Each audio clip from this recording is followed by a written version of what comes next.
All right, here we go. And we are live. We are coming live to you a few minutes early today. And just wanted to say, if you're tuning in, thank you so much for being here. And we have four people on the panel today. We've got myself, we've got Sean from Intentional Carnivore, we've got Kip from Carnivore Kip, and we have got Alia from Alia Wells channel. Nice. Very nice to have you with us, Alia. Thank you so So, much. Alia, did you just want to quickly introduce yourself if people have not seen your channel yet? Sure. My name is Alia Wells, like it says right here, and I've been doing carnivore since the beginning of March. One day I was just like, enough's enough, and I just hopped on the bandwagon. And I saw several videos from Carnivore Kip, and then that inspired me to start my channel. Awesome. Yeah. Awesome. So, guys, just before we get started, quickly want to run through how we'll do today, so that we are not talking over each other, and you can kind of get the most out of today's live stream. The way we will handle it is, please, if you have a question, please put a nice big Q in front of your question, and that's going to help me out with my aged eyesight as I go through the live stream questions, the chat questions. I'll ask the question to the panel, and then we'll go around and answer. So thank you very much, and we are waiting for your questions. So anyway, Sean, Kip, Alia, how are you doing today? Great. Great. I am fantastic, man. I Great. was excited. Looking forward to tonight, seeing everybody, welcome everybody from the group, and glad to finally meet face to face, I guess you could say, with Miss Aaliyah and have her on, and you guys, man. Every week's like a party with you guys, so I'm excited all the time for that. So, as Kip said there, everybody, if you would just hit that like button, that helps us out no matter what channel you're on, whatever you're viewing it from. It'll push it out, push the video out, get more people in here to ask questions and such, and we are much appreciated for that. Kip, what about you, man? You got any thoughts? I'm so excited to be here because ever since I've started carnivore, I'm the only person in my family that is on this journey, and just being able to talk with y'all, even though right now I'm only able to do it every other week, but I know Sean has been trying to get it out every week. It's just good because even though we get to come together and communicate, and it's been really awesome, and it's been beneficial and helping me to stay on this path. Awesome, brother. And me? Nice. Go ahead. Yeah, I woke up super excited. I had all these things I was doing today with my kids, but I was like, I can't wait for the live. It's going to be so fun. Nice. Okay, so guys, we've got our first question, and Barbara is asking, does it help to have same times and same meats to eat each day?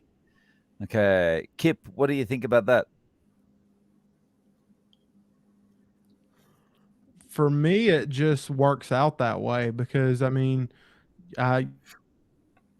kind of have a similar routine every day. I normally would eat 2 meals a day.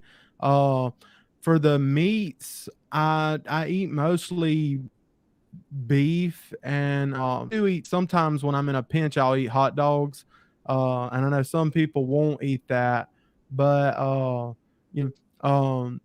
2 meals a day, and whenever I get farther into other meats, like too many meats, it starts making me want other things as well. But sometimes I'll have chicken and things like that. I'm not sure exactly how to answer that question, but I eat a lot of beef.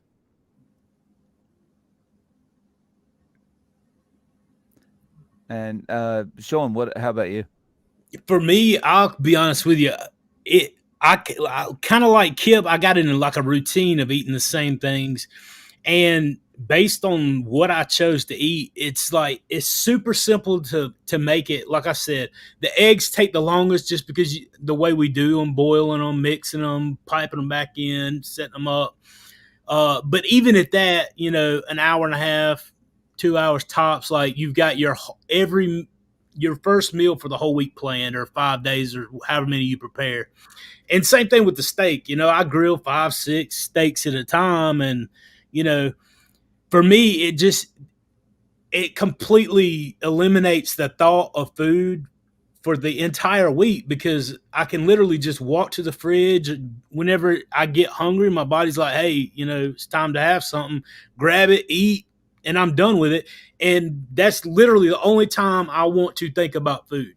When I have to prepare it for what little bit of time it takes, and whenever my body says it's time to take it, go get it, eat it, done with it. And there's literally that much thought on food. So it's nice to have the freedom. And by choosing the same meats in the same time every day, that's kind of the reason behind why I chose what I chose and have just stuck with it. And it's so filling, and I really just don't want any more. So there, I guess a few reasons, but yeah, for me, it does help, saves time and everything else. So back, Aaliyah, sorry. What about you? I just eat when I'm hungry, and that's random every day. And sometimes it's one, 2, or 3 times a day. More 2 or 3 times a day recently. But so, yeah, same meats. Right now, I just want to eat steak or eggs or bacon or pork belly. So I guess that's the same foods. I think that when you start this, your body, maybe you try like different things, and then your body's going to tell you to eat less like specific things. At least that's from my experience. So I can't say on the same times, but probably the same meats, yes, because you're only going to maybe want to eat specific things after a while. Oh, Sean's got something to say. Sean. I completely just overlooked the same times thing, and just got focused. You say meat around me, my attention is going to get off. Okay, so I'm thinking about steak already. So the whole times thing for me, that revolved around, I was intermittent fasting whenever I first went to BBB&E. And so I really planned it. I used a little app because I had never fasted, didn't really intermittent fast, and was trying to track my time to give myself a challenge to do this, stick with it, do it correctly, whatever. Well, as time goes on, what a lot of people find is that you're satiated, so you eat less. So I really don't think about intermittent fasting. I don't plan it anymore, but my body kind of got used to it. The one thing specifically about times that I try my best not to do ever, your glucose naturally is the highest from the dawn effect when you first get up in the mornings. So the last thing that I wanted to do was put something in place like get up and eat breakfast like I would normally do before I came to this way of eating, because I didn't want to raise that glucose anymore to a level to where maybe it would stimulate insulin response and block off my ability to burn fat. So I usually give it at least 2 hours. It doesn't have to be 2 hours. It can be an hour and a half, whatever, just so long as it's not right when I get up. And on the other side of the day, I don't want to eat within 2 or 3 hours before going to bed, because when I go to bed, I know that my body is trying to rest, recuperate, just get me completely redone for the next day, burn all, I've heard and read that you burn most of I say burn, I was just talking about that with somebody in the group. You eliminate fat from your body the most at night when you're asleep by breathing it off.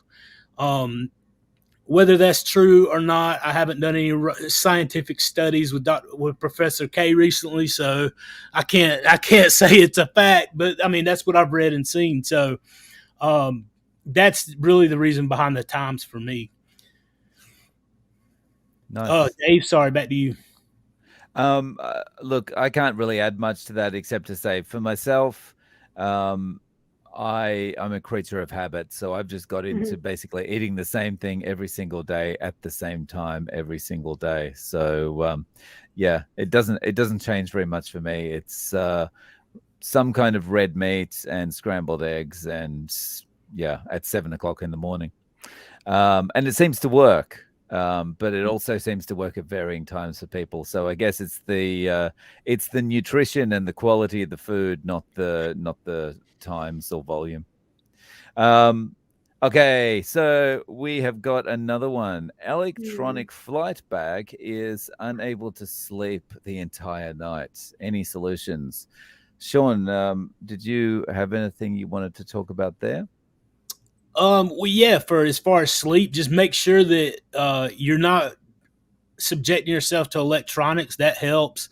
One thing that always helped me was trying to be a little bit more active during the day, get some sunlight, make sure your vitamin level, vitamin D specifically, is good. From sunlight if possible. Go for a little walk. Try to not be stressed out. Best you can. Anything, those common things like that are really really beneficial. And from what I have found, try to set a schedule for whenever you're going to sleep. Like, say, like for me, for example, I literally spent 8 hours one day making a schedule out, because making the videos and trying to get all this YouTube stuff off the ground, I've been staying up till now. I didn't say I was actually doing that, but that was the plan anyway, in the goal to reach. But I used to, when I was going through the roughest time of my life for those 3 years, I would stay up whatever hours, sleep whatever hours. There was no rhyme or reason to it. And one of the big things about losing weight specifically is that you need to sleep, you need to have rest so that your body can work. And I actually took, and this is the worst thing in the world to even say, but it's true. So during that time period, I would take Tylenol PMs to make myself get on a schedule, because my schedule was so out of whack. And once I got used to my schedule of sleeping, then obviously I stopped the Tylenol PMs. But I knew I had to get in some kind of a rhythm. So try to set your schedule, stay away from the electronics, get some form of movement during the day that uses some energy and wears you out a little bit. And definitely don't give yourself energy through food close to bedtime. Sorry. Kit, what do you think, man? It's going to be kind of piggybacking off of you, Sean. And the reason that is for me is because my wife, which she's in the chat, but she used to always tell me, you can't go to sleep at night because you're playing on your phone, because I used to play on my phone all the time. And I would take melatonin and would try to go to sleep but I would be watching videos and taking melatonin, and I would have a hard time. They were counteracting against each other.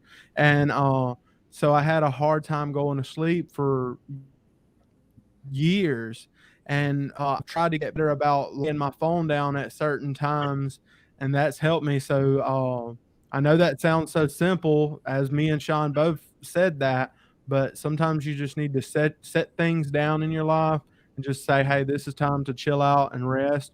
Unless you're watching one of our YouTube videos. If you're watching any of our YouTube videos, watch them all night long.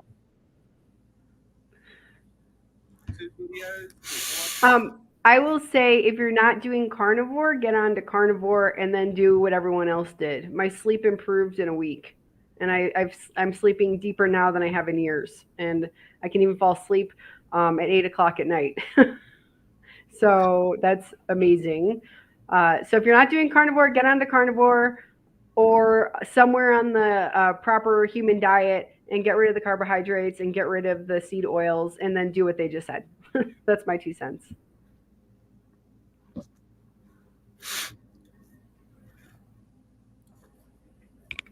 You're on mute, brother. So sorry, guys. I can't add much to that, but to just one tiny point would be, you might want to test the times that you're eating during the day. If you're not eating a long time before bed, what might happen is, if your body realizes that you haven't had food for a long time, you'll get a flood of cortisol. Like if I do a 48-hour fast, on the second morning, I'm going to be awake at 2 a.m. because my body is going to be flooded with cortisol. My body's telling me, go and look for food.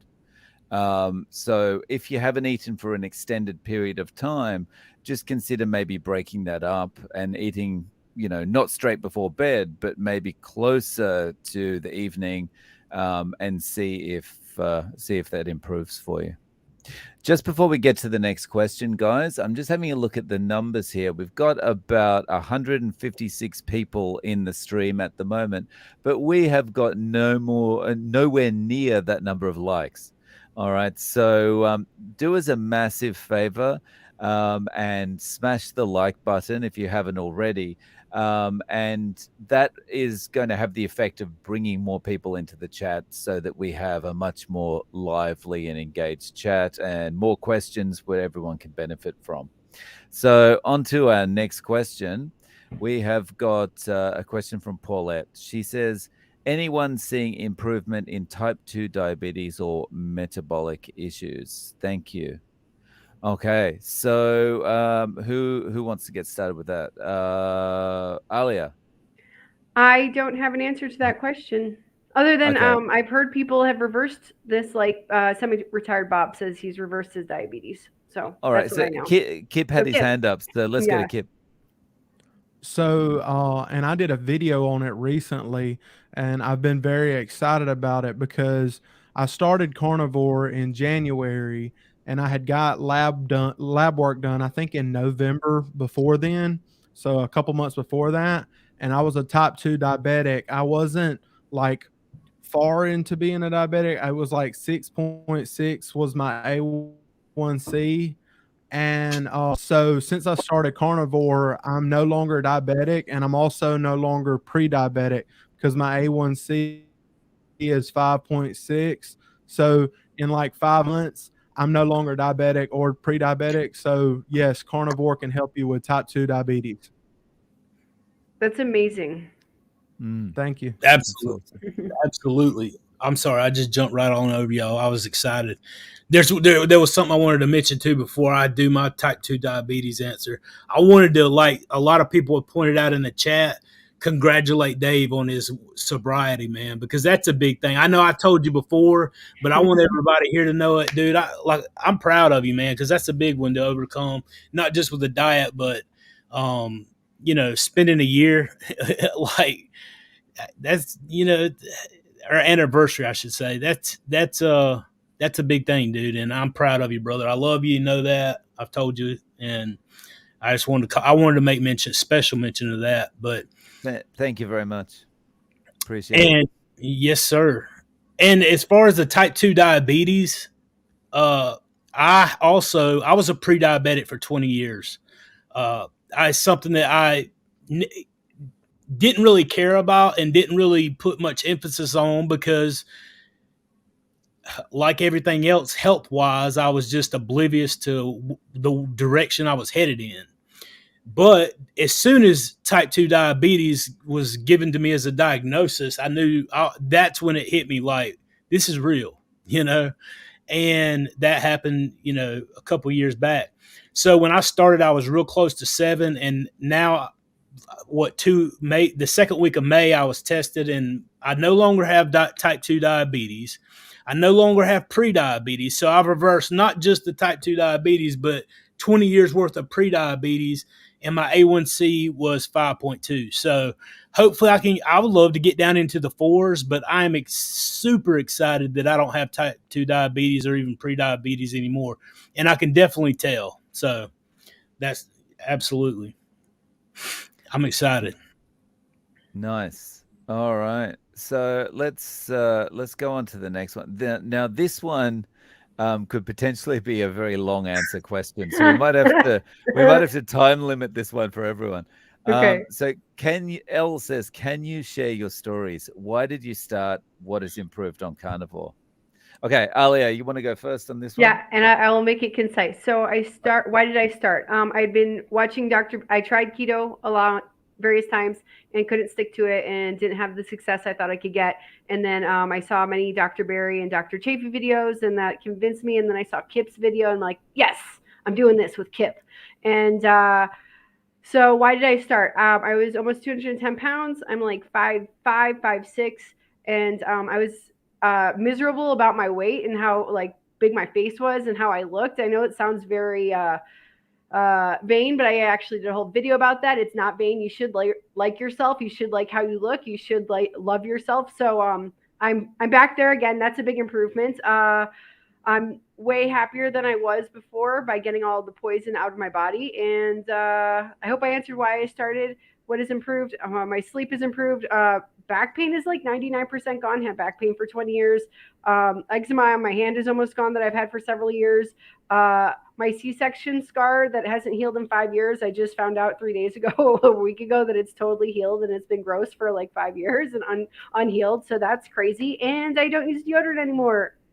The end. Oh, I don't have any period pain anymore, and that was a lifelong traumatic experience for me. So there you go. Kip, your turn. The reason that I started the carnivore diet was because, I mean, I was almost 500 pounds, and I was 29 years old, and I had just my first child, and we had prayed for like 4 or 5 years before and struggled to have her. And then once we had her, I was like, what am I doing? Because I prayed all this time to have my daughter, and then I'm not going to be here in 20 years to live life with her and to be able to enjoy life with her and do things with her. So I needed to do something drastic. And I had tried keto multiple times, and I love keto, but I kept getting into the issues with some of the sweets. And because, I mean, if you go to Walmart, all over the shelves, there are things that say keto on them. And those things, I'm like, oh, it's keto, I might as well get that.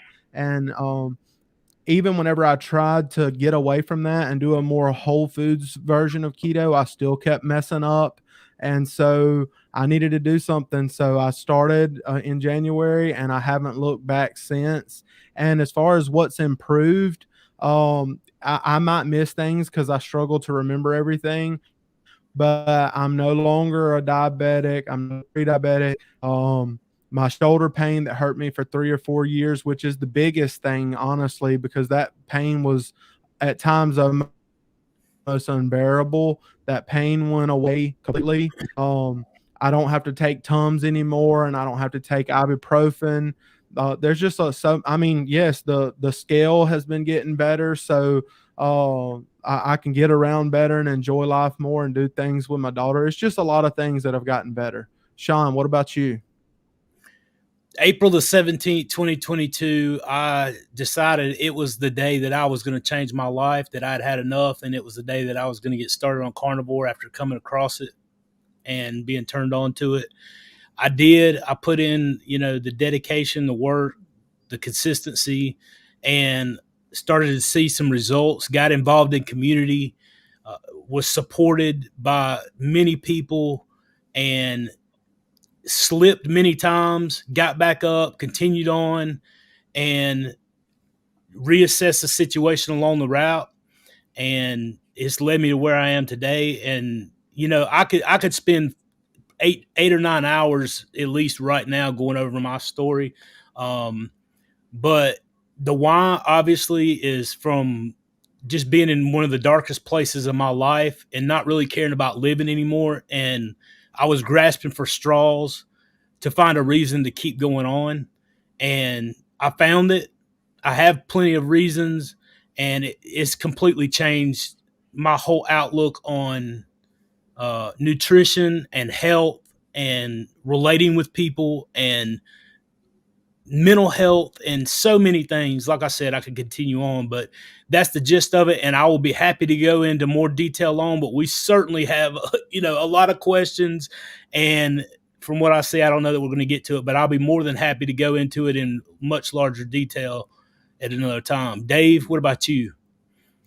So the short story for me is I was a pudgy, unhappy, alcoholic, pre-diabetic that just, had no energy. And so I got the bad news from my doctor that I kind of already knew, and decided I'm going to use keto to get some self-control.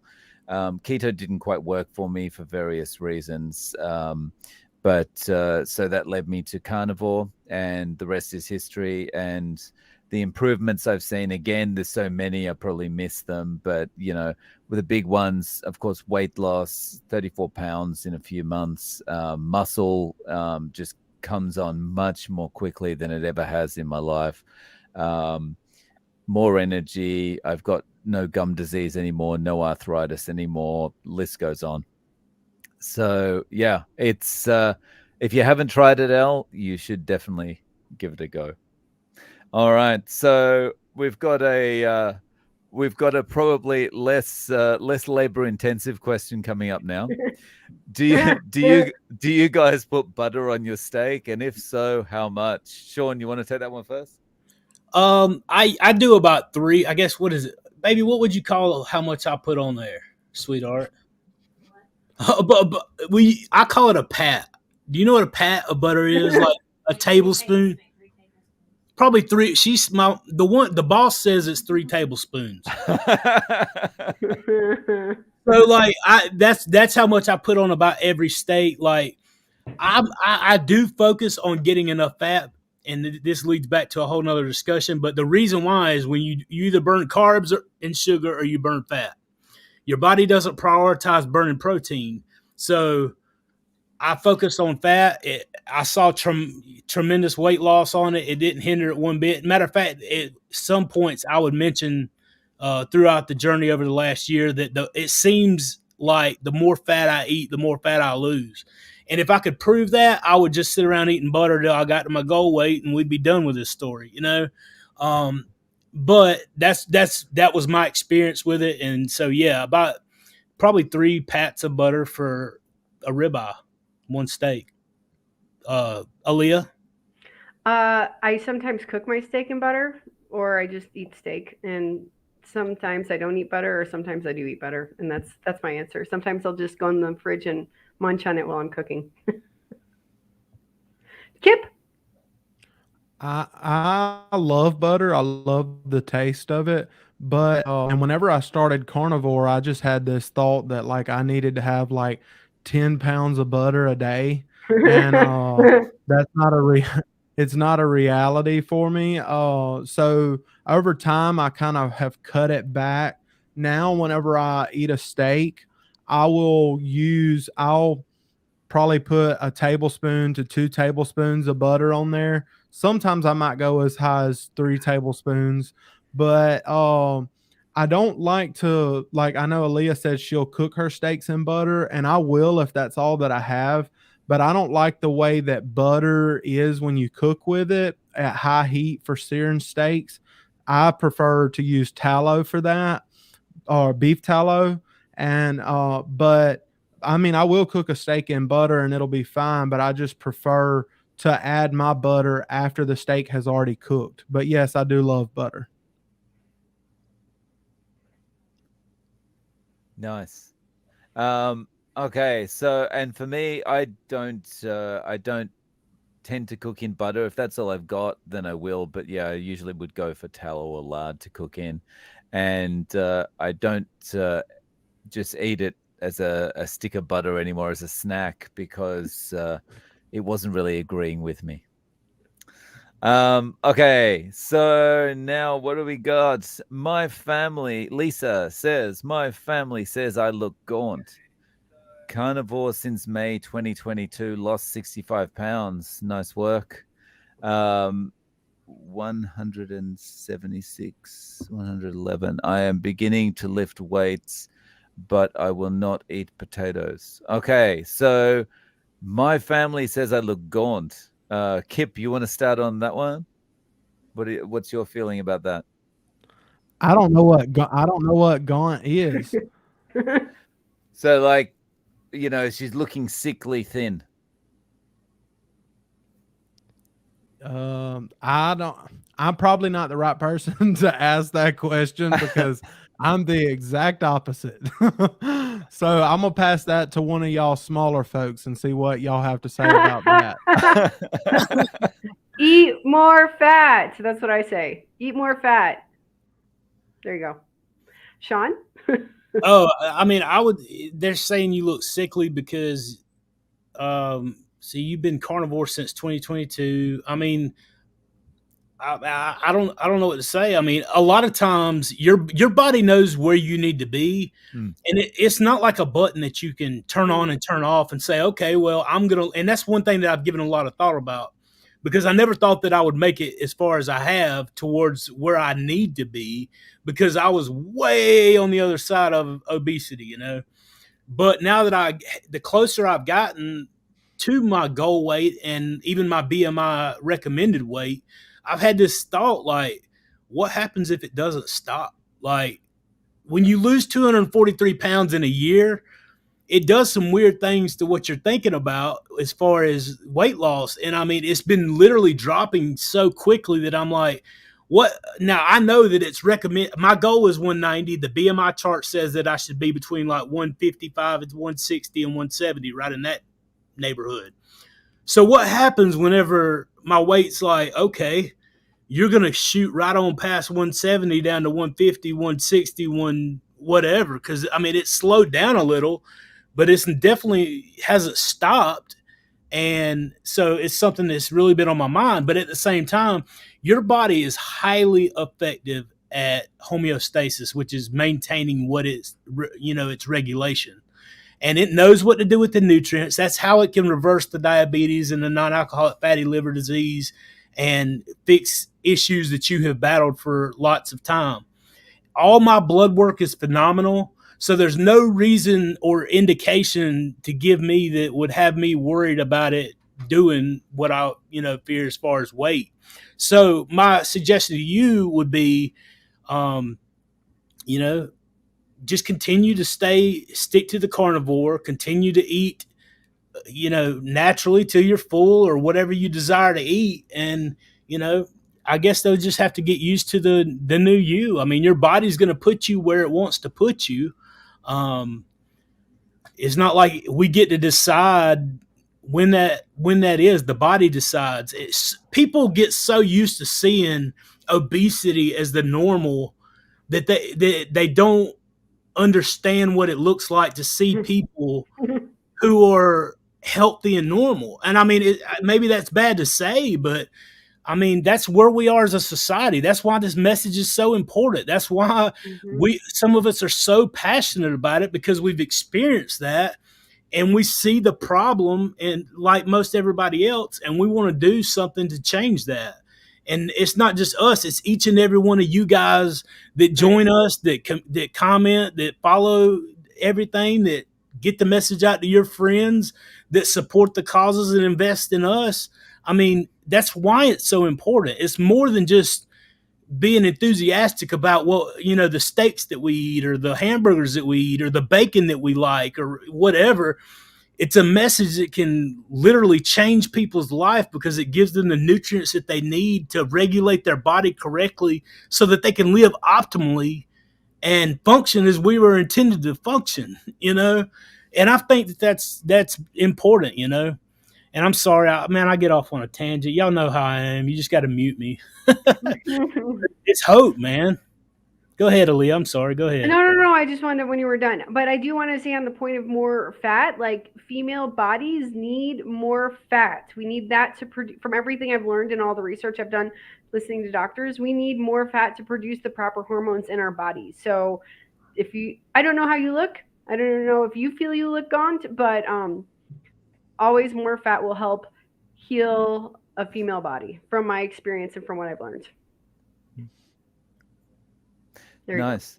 Yeah. So all the messages so far have been on the positive end of the spectrum. So if I could just turn it round a little bit for a second.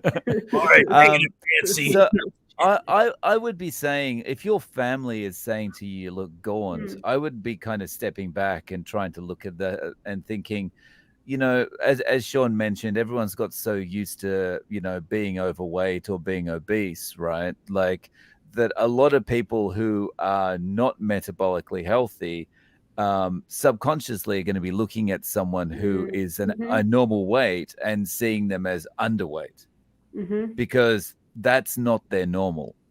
And so I would be just saying to myself, look, that's their opinion.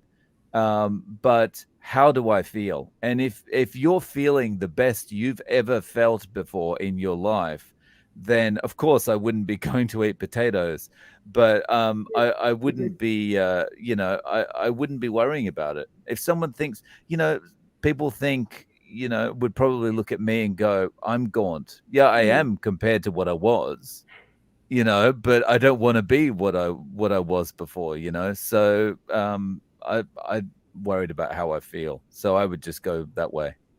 Trust your body.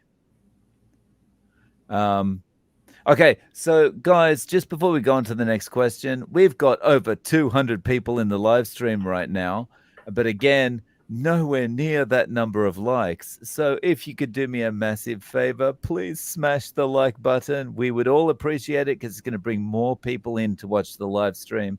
We'll have more questions and everyone benefits that way. All right. So we have got a very important question here from Peachy Pamanmins. I think that's how you pronounce it. Do you think it's okay to just jump into carnivore right off the bat, or should you start keto or ketovore? All right. So, Alia, you want to go first on that one? I think jump right in, but be prepared if you're on the standard American diet to go through some withdrawals of carbohydrates, which can feel pretty, maybe not good. So research like Dr. Berry or Dr. Chafee on what they say to get over that period of time where you need to get from you're on a terrible standard American diet full of garbage and then get onto carnivore. Get onto carnivore, but like stick with it because in a couple weeks you're going to feel better than you felt in years. That I think that's a good way because I think the keto can get confusing. I even did ketovore before I started carnivore, and I ate like for Christmas a huge cheese platter all by myself. So I think if you just do right onto carnivore, get through any period, maybe you don't experience anything, you just start feeling better. That's what I think. Cool. Kip, what about you? I think it depends on the person.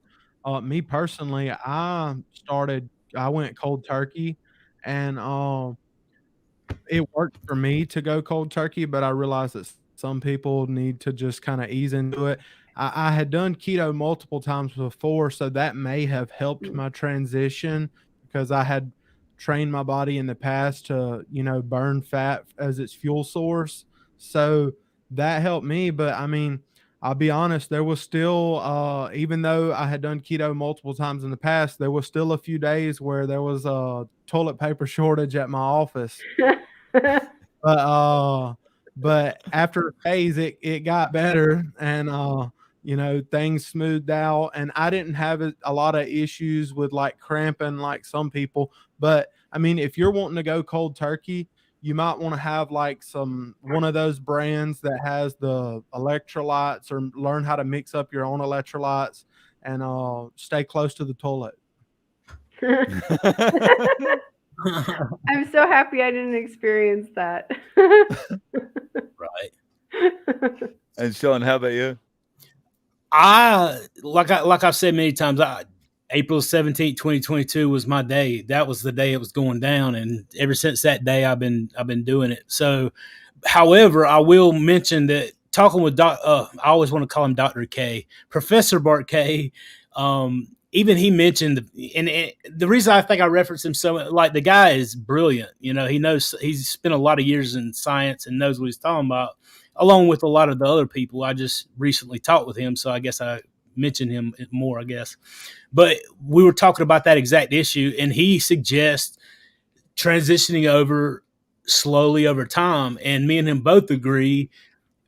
You start however is sustainable for you to continue this way of eating, and what works for me may not work for you. What worked for whoever may not work for the next person. The main thing that I try my best to emphasize is sustainability, because, if you do it for a week and then fall off and don't come back, then what are you gaining, But if you start off slow and ease into it, get your body adjusted, get your gallbladder working, get your digestion working again, become more used to what you're eating and get a routine going, then it's going to be easier to carry it out and stay on it. So, you know, you got to figure out what's right for you. Don't set unrealistic expectations for yourself and expect to succeed. You know, just do what's going to work. You know yourself better than anybody else. If that's start the day, kick everything out of your house and go with it, then by all means, I don't think you should stop. You know, I don't think you should not do it. Um, but at the same time, some people need to ease into it for whatever reason, and that's okay too. But just make it sustainable and stay consistent. Dave? Yeah, my experience is similar to everyone else's. I kind of just, I almost went straight into it. I had a week or two where I was keto, but I even if I'd gone straight into it, like Kip had mentioned, I'd been keto so many times, my body was probably fat adapted and used to this way of eating, so didn't have so many issues. Yeah, I think you got to just handle it the way it's going to work best for your body. So just start out however you feel is going to be right for you, and then adjust. You know, if things are not going well, if you go cold turkey, just pull back a little bit, add the veggies back in, but don't pull back to the point where you're adding back the ice cream and the Twinkies. Right. You know, yeah, okay. So, guys, just another reminder to please smash that like button. We got 225 people in now. Let's see if we can get that up to 300 people before the hour. All right. I'm not sure how quickly I'm getting through these, but go ahead, Sean. So I noticed somebody had a super chat. Did you cover that one already? Like, I don't know whose channel. I can't see it, but that's a good way to get this one. You go ahead and cover that one because, you know, I don't know whose channel it was on, but I did notice it. Go ahead. Okay, Christopher Ellis, 20. Is that Romanian something? I'm not sure. Thank you very much, Christopher. And he's a Dr. Emma. Fitbit is in hiding. 380 days by Tuesday. Nice work. So Christopher is now over a year on Carnivore. Oh, that's awesome, Christopher. Good job. And thank you very much for the kind donation too. Okay, so where are we? Do you think it's okay? And TJ Riley wants to know, what are your thoughts on exercising fasted versus fueled? Who wants to take that first? I mean, okay, I've heard that it's good to exercise when you're fasting. I've heard that. I don't know. I exercise and I go to the pool with my kids after I work, and that's usually after lunch. So that's what I do. But I've heard that it burns more ketones or increases something to burn fat faster if you are fasted and exercising. Okay. Kip, did you want to share anything on this one? That will probably be the first thing that I look up whenever I start exercising, because I haven't started exercising yet. But you know, I want to exercise, but I just found out, and I shared it with people on my channel, that I was born with, it's called spina bifida occulta, which is like a mild form of spina bifida, and it's been causing like issues in my lower back. So that's kind of been making me like hold off on the walking and hold off on exercising. But I start physical therapy. I was supposed to start Friday, but I'm starting Tuesday. Hopefully they can help me work it out some, and I want to start exercising. And so I want to get advice from y'all on that question, because I'd like to know if I should be fasted or fueled as well. Cool. And Sean, did you want to add? I'll be honest with you. I walk, but I don't do a whole lot of exercise. But personally, whenever I do exercise, when I would go walking the most, I didn't want to do it around whenever I was eating, because even eating carnivore, if I had heavy meat on my stomach and working out, it just didn't settle right with me. But like I said, I never went hard in it. Like I plan to start doing lifting some weights and stuff like that. But for me, the thought of exercising when my body's trying to digest, just those two processes going on at the same time. For me, there's no scientific reason for that, but it's just personal opinion for me on that. So that's just where I'm at. Sorry. Back to you, Dave. So I've got experience doing both in the gym over the last couple of months. And when I'm in the gym, I'm not doing anything spectacular. I'm only doing dumbbell presses. That's the only thing I do. I go into the gym, do a few reps of a few sets of dumbbell presses, and then that's it. I'm done. I'm out of there. I don't want to spend any more time in there than I need to. But I will say, when I'm fasted, it feels like I have more ability I don't get exhausted as quickly. I don't tire as quickly. I don't I can't, the correct word is on the tip of my tongue, but I can't think of it. But like when you know, you get to the point where you can't do the exercises anymore, you know, when I'm fasted, I seem to be able to go longer that way. So yeah, I think fasted is better, just from my own personal experience. And guys, we're getting up there. We've got about 238 now. Come on, smash like, smash. Wow. And we're going to hit that 300 by 10:40. By 11. The one thing I did want to mention too is it might be weird because a lot of people, and somebody mentioned Amber and Dan, good to see you guys, Carnivore Quest and Homestead Hal, Carrie, brother, good to see all you guys. Oh, it's good to see everybody, but I want to mention this. There's a lot of folks in here. You guys may not see all the chats because some of them are from my channel and some of them are from Dave's channel and some of them from Kip's channel. So it's kind of like all mixed up. So that might be confusing. We don't usually cover that topic, but you know, somebody else mentioned it in my chat a while ago. So I just wanted to throw that out there. That's why it seems a little weird that there's people in different places. So we're trying to get to everything too. So I'll shut up now.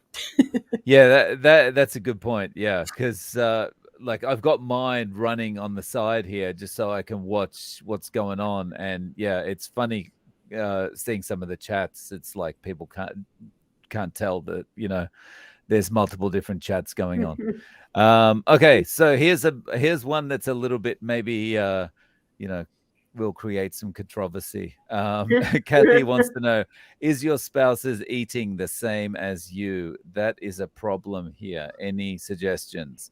All right, so maybe can we start with Kip? Is your spouse's eating the same as you? And any suggestions? I love my wife to death, but she's not eating this way. And I hate to throw her under the bus. I wish that she would, but she's a grown woman and she gets to make her own decisions, and I love her anyway. And you know, so my suggestion, if your spouse isn't eating that way, is just do your best to be the example, and you know, and maybe they'll come around one day. Alia. That was my husband, just popping in there.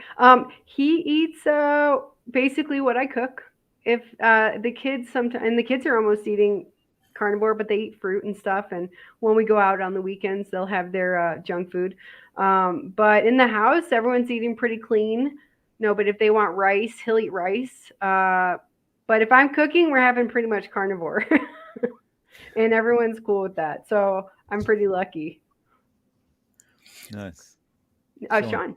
So yes, my wife is eating the same thing. If you watch the interview on my channel that we put out Wednesday, she comes on and meets everybody and talks, and so she is eating.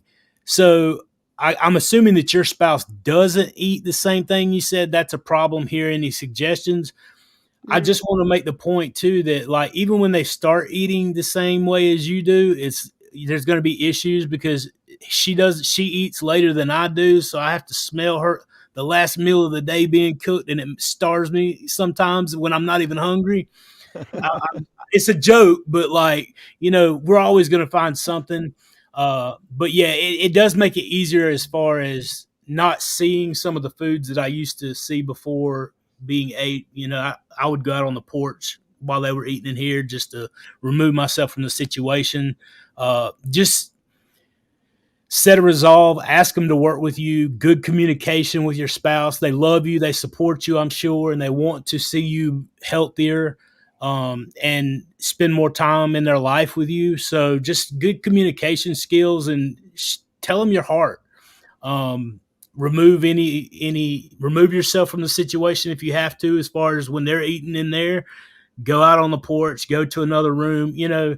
It may seem kind of, I don't know what the word for it is, but aggravating to have to do something like that. But whatever it takes to keep you on track, do what it takes, and don't worry about how it looks on the outside, because eventually you're going to get to the point where it's not as big of a deal as it is currently, and you're going to be able to sit there and watch them eat, or whatever the case is, and it's not going to bother you because you're going to be so far along and feel so good and be so healthy that it's just not going to matter to you. Mm-hmm. Dave? Yeah, my spouse is not eating the same way as me, and there's probably no chance of that ever happening, but she is supportive of me. But it was pretty rough at the beginning, because of course she would cook and she'd want to cook for me as well, and I would be like, yeah, please understand I can't eat that, and so that led to a little bit of tension. But it was just a matter of it was just a matter of reinforcing, and saying, look, I'm doing this for my health, I have to get over this. And eventually it all worked out, and now she sees the results and she's very supportive. Although she's not doing it herself, she's very supportive. So often once you get to the point where you visually are getting those results, then it makes the discussion a lot easier, I think, as well, because then they can say, oh, okay, well, he or she is doing this for a reason, yeah. So we have a question that I have absolutely no idea about. So Johnny Boy Silver wants to know, I season my meat with turmeric and paprika, mostly put them on the fat of the cut. Is that detrimental? Barbecue Carnivore Kip. You want to start with this one? Well, I use paprika, but the only reason I use paprika is for color, because it gives you that mahogany red color that a lot of people like. But turmeric, I don't really use that when I'm cooking, but maybe he has a reason why he uses that. But I know when I first started keto, I used to hear a lot of people talk about the benefits of turmeric, and a lot of people would say, I think they would mix it with like black pepper or something like that, and they would say that it would help with inflammation or something. And so I bought some like this really bougie name brand turmeric, and I used it for a little while, and then I just stopped. So maybe there's something to it. I don't know, but I don't really use it. But I don't know. I wish Johnny would have said the reasons that they use that. Aaliyah, what about you? I think that if you are seeing results in how you're eating, don't change anything. If you don't see results, then change something. So if you're seasoning your meat and it's turmeric and paprika and not MSG, and you see that you're doing fine, continue. And if you see you stop, maybe you take that out. Here you go, Sean. I'm gonna pass it to Dave, because I don't think I use paprika or turmeric. Yeah. But yeah, I don't use them either. But I would just say, I guess similar to what Alia has just said, like if it's working for you, if you're losing the weight you want, don't worry about it. And because everyone's different, everyone's going to react to that a little bit differently. And if you want, test removing it for a couple of weeks or something and see if you notice any difference. And if you notice a difference, and the difference is more important to you than the taste of the turmeric or the paprika, then yeah. Sorry, Kip, go ahead.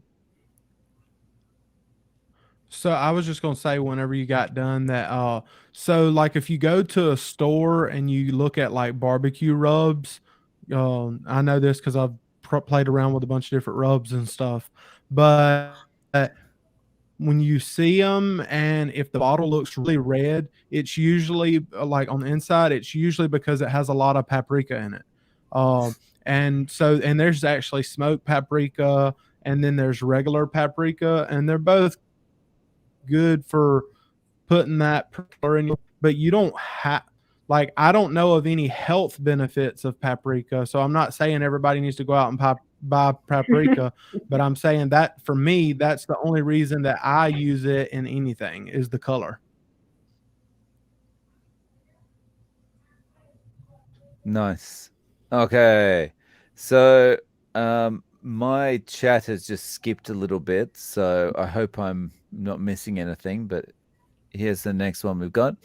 Charmed Mum. She says, "How long did it take you to become fat adapted?" 11:08 here, Eastern Aussie time, and I'm enjoying this chat whilst I enjoy my fluffy eggs with beef mince bacon and on the side and a hot water on the side and a hot water. All right, Sean, how long did it take you to become fat adapted? Man, to be honest, I think it was within the first month because like I started losing weight.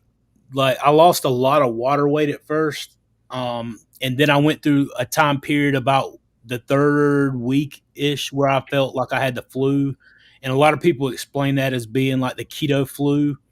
And then after that, like I felt like started feeling just different, and I can't explain whether that was the transition to becoming fat adapted, or if that was literally the cholesterol transforming the depression that I had lived in such a bad state for so long that that's when I was coming out of it.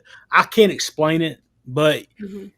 by the time I made that walking video on my channel that I talk about a lot,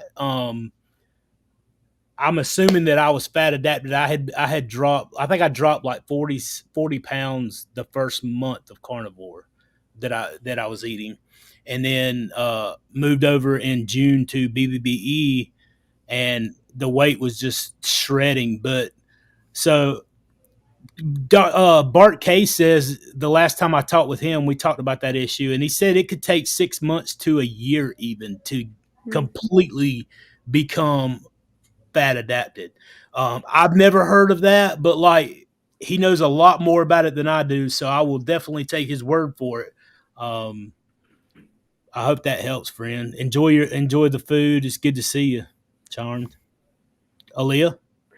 I think about a month, but that's very interesting what you were just saying. That could take 6 months to a year. I Yeah, but I think about a month because I remember. I think after the first month, I went to like a steak restaurant and I ate like the piece of fat on the steak, and then I wasn't hungry, but my husband's like, "You should eat dinner." And then I ate the piece of fat, and I felt like a state of zen I've never felt before. I'm exaggerating a little bit, but everything was like my mind was like ding. So I think at that point, um, it was around the time that my body was like, yes, I'm burning fat and not burning sugar or carbohydrates anymore. But I don't know if I'm fully there yet. But I do know that I can eat. I'm not snacking anymore, and I feel fine when I'm eating, and I can just go long periods of time and not even think about food. So I think that's probably part of the indication of whether or not you're fat adapted. Kip. For me, I would say that the fact that I had done keto so many times, I think that made it very easy because whenever I was doing keto, I would try to keep my carbs like to 20 carbs or lower. And so whenever I decided to do carnivore, probably within the first couple weeks, I was already like I wasn't hungry hardly, or if I was hungry, hungry on carnivore is different than like whenever you eat carbs every day and you're hungry. Mm-hmm. It's totally different. Your hunger signals and everything's different. But so being that I come from keto first, it happened pretty quick. And that's good news if somebody that is watching this live and they're on keto and they're considering trying carnivore because um it might be a smoother transition for them because they were already doing keto than someone that has tried neither and just goes straight to carnivore.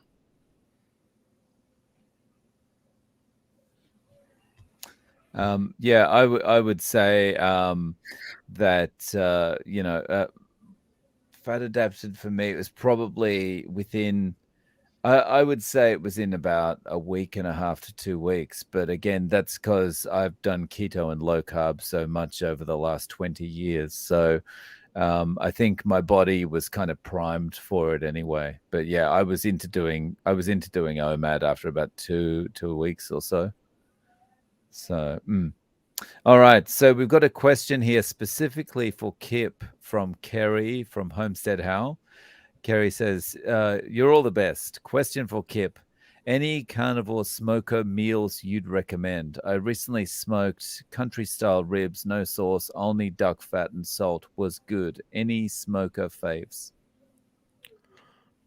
Everything. I like everything on the smoker. If it's meat, toss it on there and you'll be fine.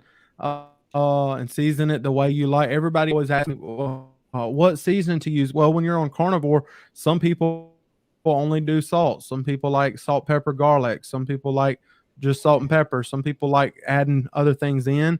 But for the meats, I would say one of my favorite cuts of meat, period, is dino ribs. And so I love those. It's basically, in the barbecue world, people call dino ribs brisket on a bone because it's like 3 huge bones and it has just amazing meat. Everyone should try it smoked at least once. But and then I like to smoke prime rib as well. So like if you like steaks, get the whole standing rib roast and smoke it. I mean, there's just a million cuts that are in my mind right now, but I'm not gonna take that long. But dino ribs and prime rib is are favorites of mine. Thank you. And just to keep you talking, Kip, John's also got a question for you. Kip, will I get decent results All if right. I purchase a Pit Boss pellet grill to smoke meat with? Uh, for me, I'm more of like a purist. I like to use like wood smokers instead of pellet smokers all the time. But I do appreciate the convenience of pellet smokers because since pellet smokers have been invented, there's everybody knows how to barbecue now. Where like 15 years ago, like there wasn't all these barbecue channels and things like that because a lot of people didn't know the art of barbecue and how to actually build their fires and stuff. But now you can just take a pellet grill and voila, you have this amazing meat. But I've owned pellet grills and a pit boss will work great. I would say if that's what's in your budget, get a pit boss. I prefer those over like Traegers. I know a lot of people like Traegers, but I also like a lot of high end pellet smokers, like Yoder has a good one. Lone Star Grills has a good one.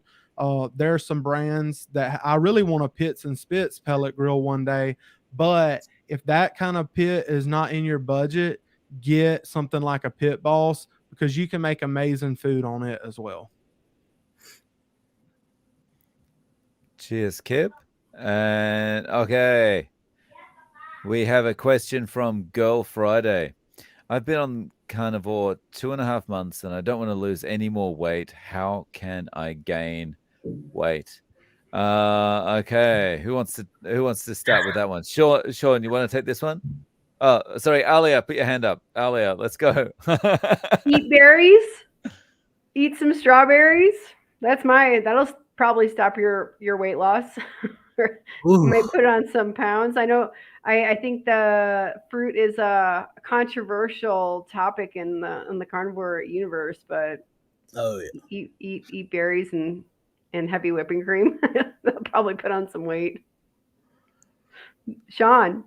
Oh man, no, I cannot suggest that. Like the fruit, you said it's controversial. It is with me. Like I mean, you do whatever you want. You're an adult, but like that sugar, especially if you're a diabetic, man, like if you, that sugar and the fructose molecule in fruit is extremely detrimental to us. So if you want to healthily gain weight, the main thing is fat and protein. Give it the building blocks and lift heavy things. Get out there and work out. Um, you work those muscles out and grow the muscles. You don't want to add the carbohydrates because you don't want to grow fat. You want to put on lean mass muscle, as far as weight wise. Um, but like I said earlier, with the whole weight thing, like stabilizing your weight loss, your body's going to get you to where you want to be as far, or where you need to be, or where it wants to regulate you, as long as everything's functioning properly. Now, I mean, obviously, you can have an issue where you're losing weight and there's something going on that's not related to the diet that causes you to continue to lose weight past the point that you should, because you're not uptaking nutrients or whatever the case may be. But you want to do it healthy. You want to maintain that lean muscle mass, and you want to build that muscle mass. You got to work them muscles out, and that's going to require lifting heavy things, which is a dilemma that I have got to get involved with soon. Dave, or yeah, let's go to Kip first. Kip, did you want to add anything on that?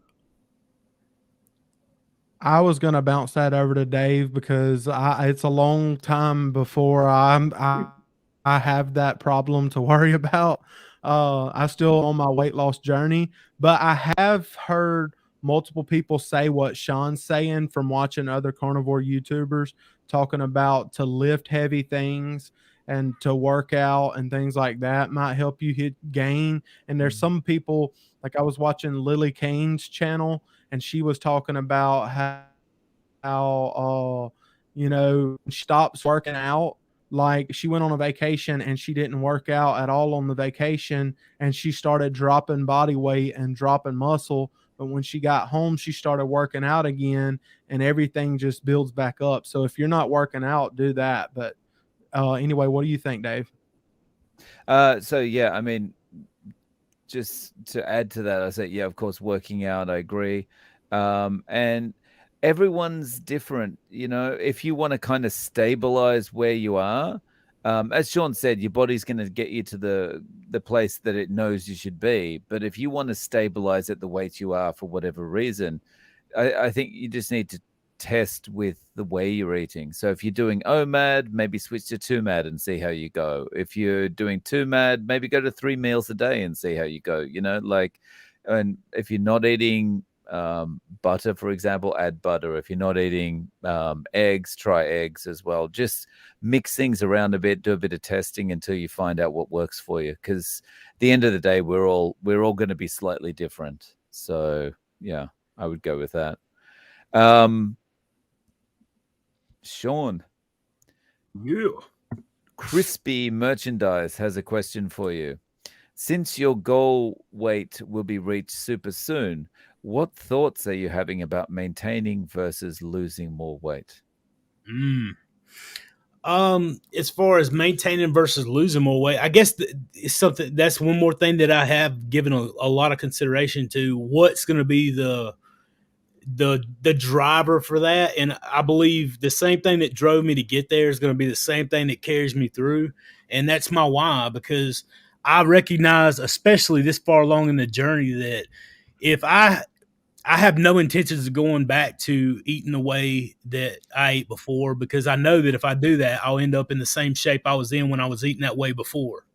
So I plan on continuing just doing what I'm doing, not because I don't view this as something that's restrictive or, I don't feel like it's a burden to do this. Like I have literally, and at first it was not that way. I had to chug down the meat like a lot of you guys. I had to come to a point where I made myself do what I know I had decided to do to keep the track going. And like, listen, I got real ugly with myself a couple of times. I learned to love myself because for so long I didn't love myself. I didn't respect myself. I didn't, I had to learn to love myself again and love myself like I was and be able to push myself to get to where I needed to be still, if that makes any sense.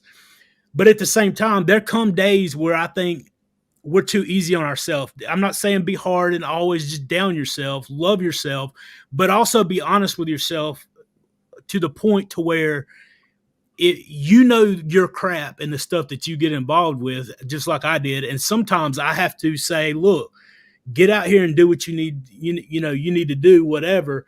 And, that's happened over the course of the last year, and it may come with maintenance, because it would be real easy to get to the point to where I'm not losing weight. I hit my goal and get a big head and think, I'm going to go have me a piece of cake or whatever.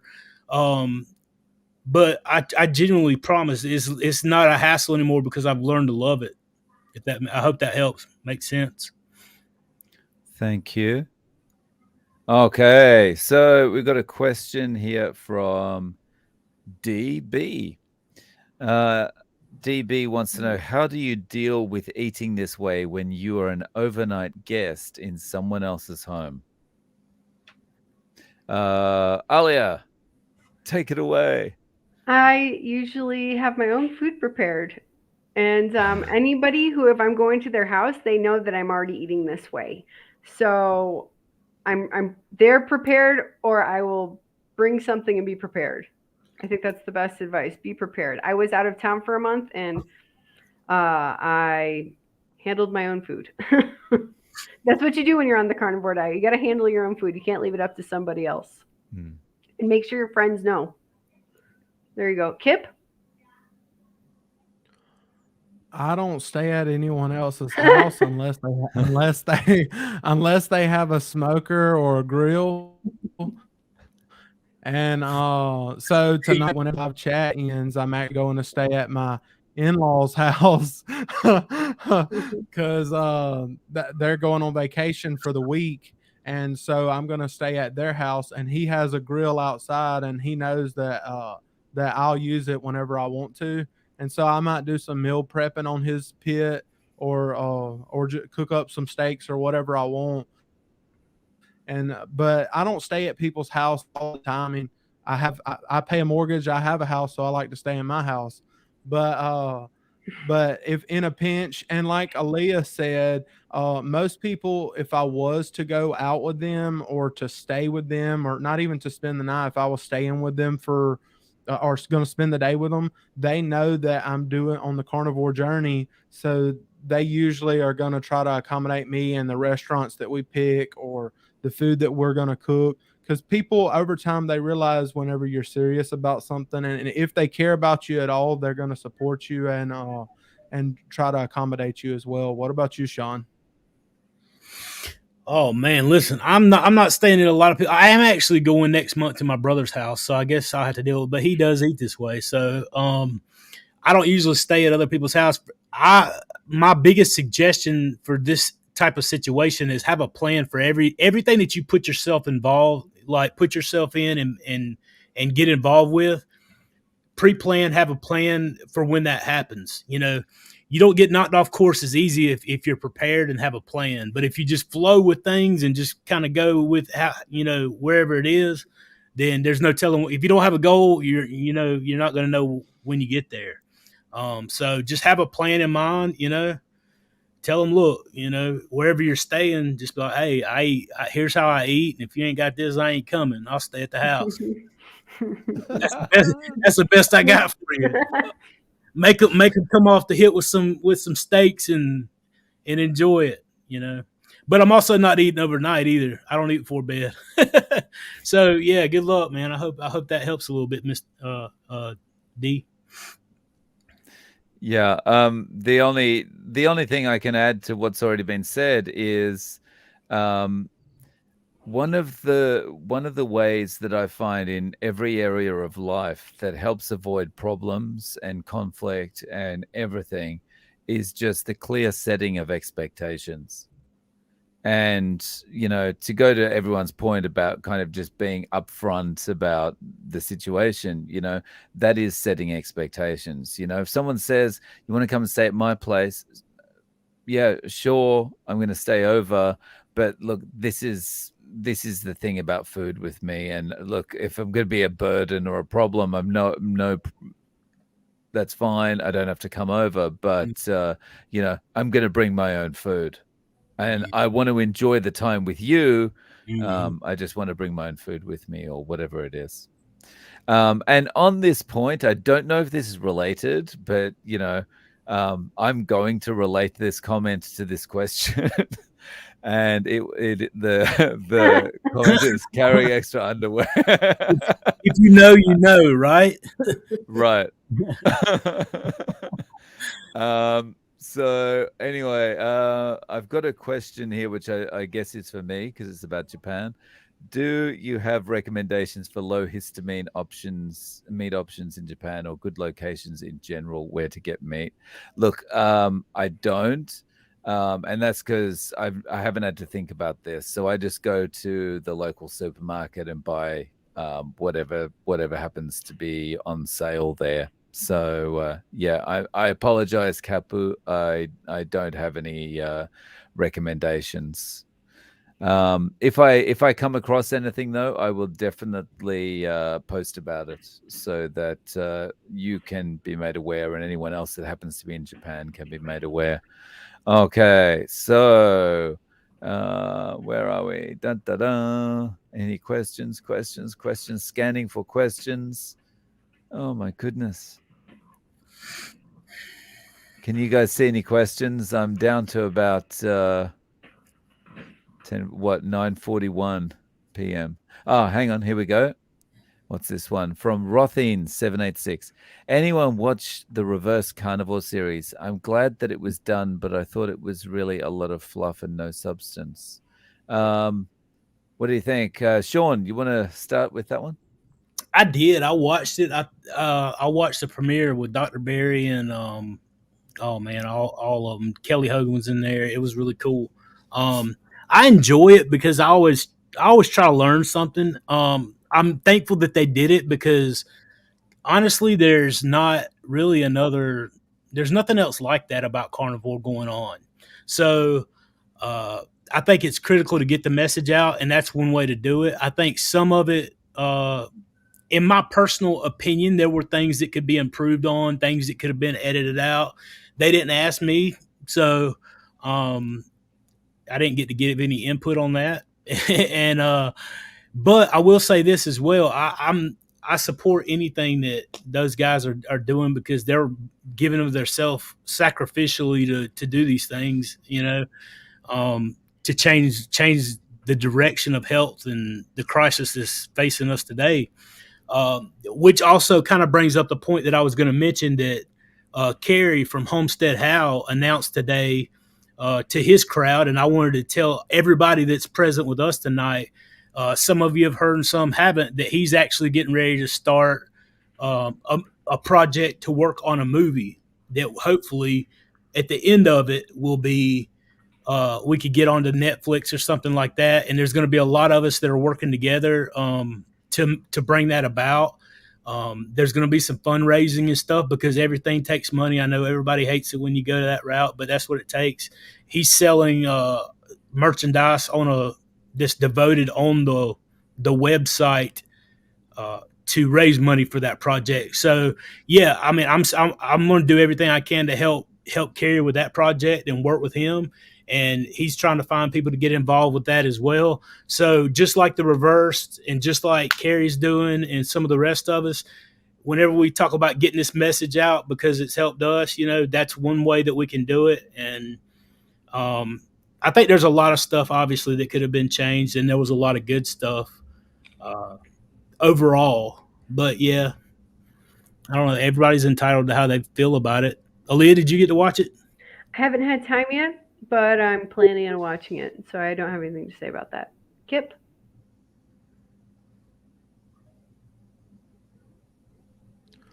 I'm not sure if there was just 4 episodes or if that's the only 4 that I found, but I watched 4 episodes of it, and there's 5. So, see, I've seen 4 episodes, and me personally, I mean, I'm thankful that there's stuff coming out like that now, and I do agree with Sean that there were things that could be edited out and things like that. But I even say that whenever I go back and watch some of my videos, like there's things, man, I could have left that out of there. I could have added this instead.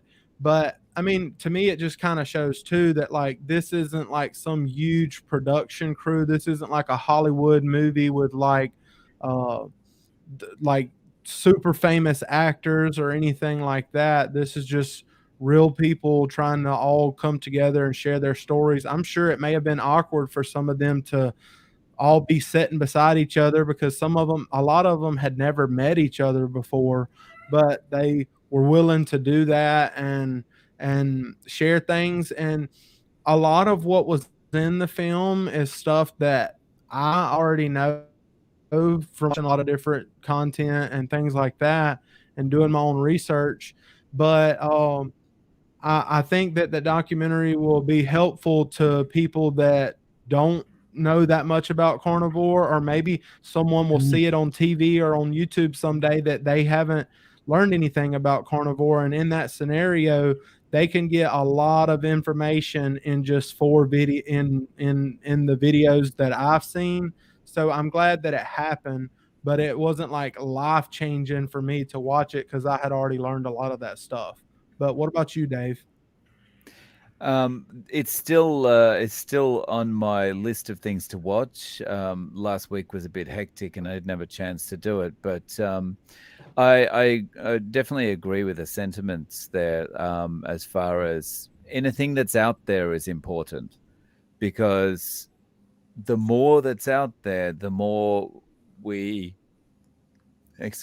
more we are heard. And the only way that this is going to become a more mainstream diet is just by getting the word out there. So yeah, I agree. And we've got a question here from Amber and Dan's Carnivore Life. Has anyone suffered from varicose veins and noticed an improvement since going carnivore? Who wants to take that one first? Okay, Alia. I don't, but I do have like some blue spidery vein things happening on my legs. So those haven't improved yet, but I've only been on the diet since the 1st of March. But my legs before were very swollen and either fatty or full of water, and now they look like a lot better. So I think it's totally possible. And so no on that specific thing, but I think it's possible. You just gotta like stay the course, and your body's gonna heal what it wants to heal in the process and in the time that it finds the most important things to heal first. I don't know if anyone else can answer that question. It's kind of like a female question. Sean or Kip, do you have varicose vein issues? Honestly, no. So I talk about the weeping edema, that I had with my legs, and that completely has healed up, and I've got a little bit of scarring from the weeping edema that I had in my legs. It's improved dramatically. So the veins and I don't know, the refreshing of the skin down there is, I mean, it's pretty good. So, but not varicose veins. I haven't really. The only veins I notice is like my veins, like they pop out like crazy. I had my wife take a picture of me the other day because I was just sitting there and my veins were popping out all the way up my arms, and I was like, man, that is like, it's one thing whenever I was like 457 pounds to look at where my wrist used to be and stuff and just not know what, like, I never saw my veins for a long time, and now it's like I'll be sitting there and all of a sudden, I don't know if it's because my body gets overheated or what, and my veins start popping up, and I know it's very noticeable. So it's cool, Alia? Someone just commented, Cats R Us commented that Carnivore Queen has reversed varicose veins. So there's a story or an anecdote about that being resolved. Awesome. Oh, nice. Yeah. Okay. So looking for some more questions. And I haven't had a varicose veins issue, so I can't comment on that either. But other than, I think what Alia said is important. Just kind of your body is going to prioritize what it heals, and it's going to basically, as it starts to be able to heal itself, it's going to make a to-do list of what's most important, and it's going to run through that to-do list. Okay. Dun, dun, dun. Questions. Oh my goodness. Okay. Lots of comments, but not many cues. Okay, here we go. The cues. Any of you eat ground turkey? No. No? Let's do a quick poll. Alia, no. Sean? I don't. No. Kip? I mean, I had before in the past, but honestly, ground turkey doesn't sound good to me. I mean, if that's all I had, I would eat it, but I mean, it doesn't compare to beef. Yeah, and I don't eat it either. I mean, I just remember eating turkey at Christmas when I was a kid and always feeling like I was choking and I had to like guzzle down water because it's so dry. So yeah. Okay. That's a Varicose Veins question. A question. Did you all have acid reflux? Has it totally gone away now? Okay, Kip, you want to start with that one? I had dealt with acid reflux before I started carnivore, and I used to take Tums, and there was something I'm not good with all the terms. I think it was called or something Prazol or something. I can't remember what it was called, but I took something for acid reflux, and then I would take Tums all the time. A lot of times, I would time when I was taking Tums. I'd be like, okay, so I'm about to eat this meal, and I'm gonna go ahead and take Tums now because I know that it's gonna kick in around the time that usually I would start feeling it. And a lot of times, there were times that I would have to sit up at night and sleep in the couch to try to keep stuff down. But since I've started carnivore, probably within the first week, honestly, I haven't had to take Tums at all. I have not took any Tums, any of that other medicine, anything like that ever since I started. So for me, it has went away completely. What about you, Aaliyah? No, I didn't. I haven't had acid reflux since I was pregnant, but I did have a whole bucket list of other digestive issues that have gone away since starting carnivore within like the first week and a half or 2 weeks. Sean. Yeah, I think I actually hit that one in the comments when I saw it a while ago. I was like, yeah, I did have acid reflux. I had to take, what was it, Prilosec before I came to carnivore. I haven't had it. I actually haven't even thought about acid reflux until you asked this question since I've been going, I guess since I've been going carnivore. It's been a really long time, but I actually thought I had an ulcer at one time from due to acid reflux and had to get on Prilosec and a prescription medication. But I haven't experienced anything like that. No acid reflux. Like whenever I would sleep, my wife could even attest to this, but it's been a long time since it happened. I would be asleep and I would get awakened by the acid building up and coming out to where it would wake me up and it would burn in my throat and stuff. So I haven't had any issues with acid reflux. I have heard, this question asked, and Dr. Barry says that there's some people that suffer with it even after going carnivore. And one of the best things that you can do until you eliminate it is to build the block, like put blocks under the back sides of your beds, like against the wall. So your bed's kind of like at a slight incline, and that'll help a lot with that. If you're experiencing, or anybody else out there is still experiencing that right now. Dave? I haven't experienced it in 20 something years. And, so no change for me. All right. So, we're almost caught up with the questions now. If you're looking at the chat, guys, you might have seen this question. It's potentially a controversial question or an embarrassing question. How has the carnivore diet affected sexual drive? I was wondering when someone was going to ask that question. Yeah, I'm surprised that question doesn't come up more often. Does anyone want to take that, or do you want me to start? Or I'll Do go you want? after Is she want Dave. a no comment? Okay. Fine, I'll So talk about anything. so for me, I would say I don't really think there's much change. It's maybe bordering more on increased, but not much more, not much change. Alia? We're like on honeymoon right now.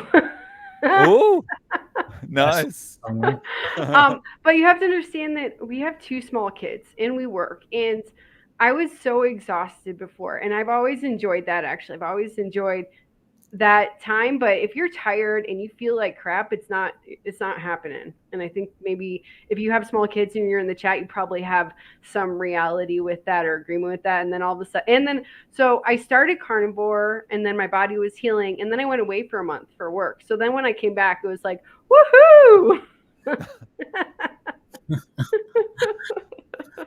So that's your answer. Yes, yes. That's how it's affected it. Didn't know butter could do that to you. Butter and bacon. That cholesterol. Yeah. Kip? I'm not sure if it's being carnivore that has that has done it, or just the fact that I've lost weight. I mean, whenever I was almost 500 pounds, it's like, hey, look, sex is a lot of a workout, okay? So now, I mean, I just get around better, so of course, it makes things easier. So uh, so yeah, I would say things get better. But if I was small and started carnivore, I don't know if it would have been a huge impact. But I like the way I look better. I like the way I feel better. And whenever that happened, it might make you in the mood more. What about you, Sean? Is this a yes or no question or a fill in the blank? This is like kiss and tell. I just say yes because like after I went carnivore, around the same time, I like I suggest to you guys all the time in the group. I had my hormones checked. I had my labs done. I started eating this way. I started feeling better. So many different things happened at one time. So just to cut out on a lot of the details, yes, the sex drive gets better with carnivore diet because you're getting the cholesterol, which helps your hormones and everything else. Mm-hmm. The other thing that I had started having is testosterone replacement. As a man with low testosterone, you're not going to have energy. You're not going to have a lot of the things that you need to function correctly in your body. You're not going to feel as good. And my testosterone was like 122. So I had to have some testosterone replacement just to get it into the normal range. That's absolutely critical for you as a man. Brandon actually started, I talked with Brandon, and he has started the carnivore diet this recently here. And so, yeah, absolutely, man. I continue to just stick with it, eat that carnivore diet, and you're going to see some improvement, man. It can actually raise your testosterone naturally for some people. I've heard the doctors talk about that as well. But, I just can't emphasize enough. Get your hormones checked, eat carnivore. It's going to drastically improve it, man. So, and that's about as deep as I'm going to go with that one. Dave? And my husband just jumped in, so I don't know what his thoughts are, and I don't know if he just heard all of what I just said. Well, put him on and let's see. He's in the comments section. Tell him just to walk in there and tell us. What's his name in the comment section? Caesar. Caesar. Yeah. He just says ground pork belly. Ground pork belly. That's not his nickname for you, is it? No. We're eating a lot. I don't think he actually heard anything about what we were just talking about. But we eat a lot of ground pork belly. You should do it. Get some ground pork belly.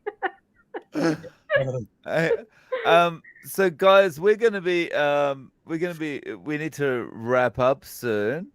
That's actually we've been going for more than 90 minutes now. There was one question I noticed there that I wanted to hit before we okay. So this is another question you can answer or not answer depending on how you feel. But B Metz says, have any of you been emailed about sponsorships? If so, who were they from, and why did you choose to either say yes or no? Does anyone want to take that? I haven't experienced that yet. My channel is very new, and now I'll put a plug in. Please subscribe. Kip. Yeah, y'all definitely go subscribe to Aaliyah's channel. I'm fortunate that early on as she started her channel, I actually found her channel. It just popped up in my feed, and I like watching her content. So y'all check her out.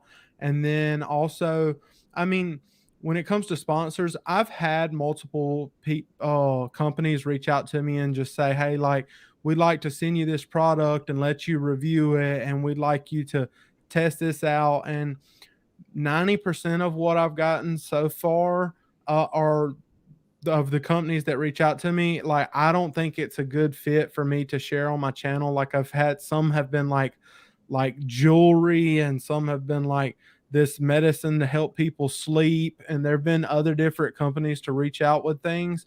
But now, like, whenever a company says, "Hey, I want to send you this awesome grill thermometer or this barbecue pit," because I've had company send me a barbecue pit recently, and I had heard of the company before, and that's a company that I believed in their product. So I was like, absolutely send that thing. I will use it a lot.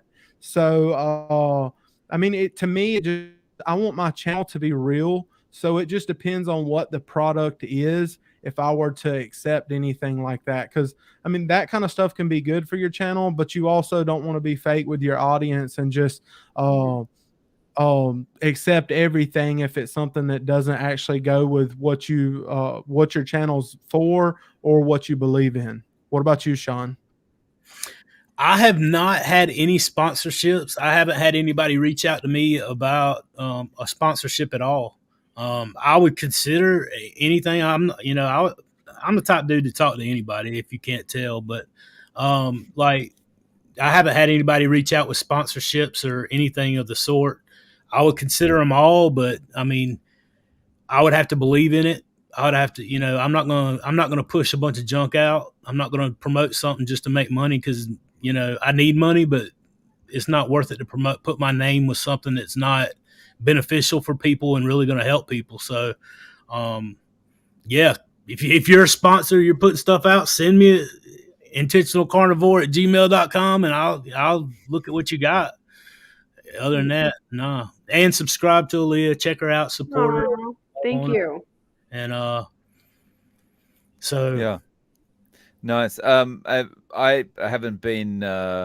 I've been approached by one person to do some sponsorship, and it would have been insulting my audience to actually put it out. It was some kind of ebook or something like that about losing weight, and it was like basically the way of losing weight that was this ebook was about was everything that I would go against on my channel anyway. So it would just be insulting to say, oh, by the way, today's sponsor is lowcalorie4you.com or something like that, and so I said no, but of course I would entertain sponsorships if they ever come up. Sean, go ahead. I know you said you have to cut it off here at about an hour and a half, and I know you're getting ready to do that. I just want to thank everybody that showed up tonight for all your questions. If you haven't subscribed, if you haven't liked, do that. These guys right here are great. Subscribe, like to them if you don't already. And if you have more questions that you didn't get to ask tonight, you guys, I will be going live tomorrow at 6:00. We'll have, let's see who I was going to be on there. My wife is talking about coming on with me again. And then we're going to have Courtney, and we're going to have Courtney Luna and Cassie Berklis from Carnivore Quest. So it's going to be like the three girls, and they're going to let me sit in on the conversation. So you guys are going to want to come check them out, ask questions for them and stuff like that. Bring the questions you didn't get in tonight, and I appreciate it. And I'll see you guys tomorrow at 6. Dave? Well, yeah. Look, thank you for joining, and yeah, please make sure you subscribe to Alia's channel, Kip's channel if you haven't already, Sean's channel, Intentional Carnivore if you haven't already, and something This that is I very should funny. mention that just came through. Someone very kindly sent through $100. It says, Thank "Thanks all you. 4 of you for taking your time out for your Saturday to do this, and part of this goes to Alia, aka Oh, Pork Belly, for being the thank you. estrogen infusion we needed." That's awesome. That's awesome. Thank you, and that's very sweet. Yeah. Absolutely. Thank you. Yeah. So Awesome. thank you everybody for joining. And we will see you in the next one, which is most likely next Saturday evening or Sunday Australia Japan time. Mhm. Absolutely. We'll see you. Take Cheers, care, guys. everybody. Awesome. Bye. Thank Care. you. See ya. Good Bye. night. Later.